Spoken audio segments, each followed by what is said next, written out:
বাংলা সন ১৪৩৩-এর প্রথম দিন আজ। বাইরে সবাই যখন পহেলা বৈশাখ উদযাপনে ব্যস্ত, তখন হাসপাতালে চিকিৎসকরা রোগীদের সেবা দিতে ব্যস্ত। চিকিৎসকদের কেমন কাটছে পহেলা বৈশাখ সেটি জানাবো আপনাদের আজ। আমি এই মুহূর্তে রয়েছি রংপুর কমিউনিটি মেডিকেল কলেজ হাসপাতালে। জানবো চিকিৎসকদের পহেলা বৈশাখ কেমন কাটছে হাসপাতালে। আপনার কাছে একটু জানতে চাইবো, সকলেই তো পরিবার নিয়ে বাইরে মজা করছে, আনন্দ করছে পহেলা বৈশাখে। আপনারা মূলত কিভাবে বৈশাখ উদযাপন করছেন? আমরা যেহেতু ডক্টর, আমাদের ধর্মই হচ্ছে রোগীর সেবা দেওয়া। আর এসব বর্ষবরণ, ফাল্গুন এসব তো প্রতি বছরে এসে থাকে। আমরা এটাই আমাদের রোগীদের সাথে সেবা দিয়ে সেটা পালন করতে পছন্দ করি।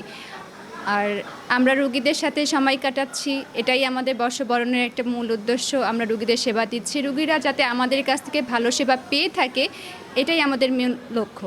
আমাদের এই ইমার্জেন্সি বিভাগ, এটা রংপুর, আমরা যদি শহরের মধ্যে যে কয়টা মেডিকেল কলেজ আছে তার মধ্যে অন্যতম একটা ব্যস্ত বিভাগ এবং অন্যতম একটা হচ্ছে একটা মেডিকেল কলেজের অন্যতম একটা ইউনিট। এই ইউনিটে সবসময় রাশ যায় আমাদের। এখন এই পয়লা বৈশাখের দিন পরিবারকে ছেড়ে এখানে ডিউটিরত অবস্থায় রোগীদের সাথে মিশে বা রোগীদের চিকিৎসা সেবা দিতে আমাদের এইভাবেই পয়লা বৈশাখ উদযাপন করা হচ্ছে। এটার মধ্যেও একটা আনন্দ আছে। আমাদেরকে এই জায়গায় এভাবেই সেবা দিতে হবে এবং সারা জীবনই এটা দিতে হবে। আমরা একটা এমার্জেন্সি জায়গায় কাজ করি, আমরা 24 আওয়ার্সেরই একটা এমার্জেন্সি ডিপার্টমেন্টে সেরকম প্রিপারেশন নিয়েই কাজ করার মন মানসিকতা নিয়ে আমরা এখানে আসি। আমাদের ফেস্টিভ্যালের জন্য তো কোনো ছুটি নাই, কোনো নাই, আমাদের তো আলাদা আলাদা করেই করতে হবে। তাই জন্য আমাদের কাজই সব থেকে ইম্পর্টেন্ট আর সব থেকে ফার্স্ট প্রায়োরিটি আমাদের কাজই।